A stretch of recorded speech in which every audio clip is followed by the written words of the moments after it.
Guys time వచ్చేసి time చూపి పాప 1 second. టైం వచ్చేసి 1 అవుతుంది. ఈ పిల్ల అసలు బెడ్ ఎక్కంగానే పడుకుంటుంది. ఇవన్నీ తెచ్చి పెట్టేసరికి లేచుకొచ్చింది. 8కి 9కి కూడా పడుకునే రకం. ఇక టడా ఈ పిల్ల 10కే పడుకుంటుంది. నువ్వన్నిట్లో డబ్బు కొట్టుకోకు, నేను తీసే వీడియో వేరు. అందరం కలిసి మేము రేపు ఊరెళ్ళబోతున్నాము. టైం ఎంత అవుతుందంటే ఆల్మోస్ట్ 1. సో ఇప్పుడు మా వాళ్ళు నీకేం కావాలి నాకేం కావాలి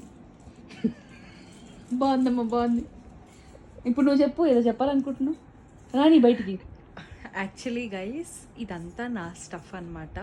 మొత్తము ఏమంటారు, నేను దాచుకున్న స్టఫ్ అంతా కూడా నా షెల్ఫ్లలో నుండి దొబ్బేసి తీసుకొచ్చి ఇక్కడ పడేశారు. పోనీ నాకేమైనా హెల్ప్ చేస్తారు, నాకు ఏ డ్రెస్కి ఏది వేసుకోవాలని చెప్తారా అంటే ఒక్కళ్ళు కూడా చెప్పట్లేదు. నాకు ఇది కావాలి నాకు ఇది కావాలి నాకు ఇది కావాలి తీసేసుకుంటున్నారు. రిచ్ చెల్లి మనం రా, పిచ్చక్కలం.